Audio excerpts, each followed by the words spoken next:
பிள்ளைங்களா இருக்காங்களே தமிழ்லையும் அழகாக பண்ணுச்சே. ஆமாம், என் பிள்ளையெல்லாம் தங்கலாம். கொஞ்சம் ஹைப்பர் ஆக்டிவிட்டி, அதனால தான் சேட்டை. ஹைப்பர் ஆக்டிவிட்டி ரொம்ப.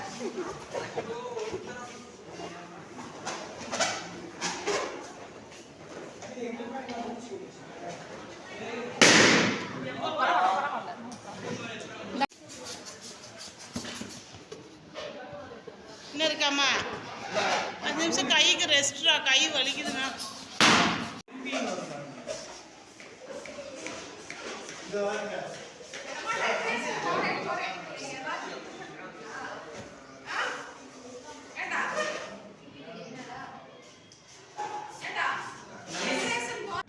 ஹலோ ஃப்ரெண்ட்ஸ், இப்போ பார்த்தோன்னா ஃபேர்வெல் டேக்கு நாங்கள் ஸ்கூலில் வந்து இந்த டெக்கரேஷனுக்காக இந்த பலூன்லாம் ரெடி பண்ணிகிட்டு இருந்தோம். டெக்கரேஷன் பயங்கரமாக பண்ணியிருந்தாங்க. எல்லாமே பசங்களோட ஐடியா தான். முக்கால்வாசி அவங்க பேசுகிறதே கேளுங்களே காமெடியாக இருக்கும். அடுத்து நெக்ஸ்ட் நாளைக்கு தான் ஃபுல் வீடியோ போடுவேன். கண்டிப்பாக வீடியோ பிடிச்சினா லைக் பண்ணி சப்ஸ்கிரைப் பண்ணிக்கோங்க. டெக்கரேஷன் எப்படி இருக்குன்னு சொல்லுங்கள். மேக்ஸிமம் நம்ம பிள்ளையெல்லாம் பார்த்துட்டு இருப்பாங்க. இதுதான் டெக்கரேஷன் எப்படி இருக்குன்னு சொல்லிட்டு மறக்காமல் கமெண்ட் பண்ணுங்கள். தேங்க்யூ.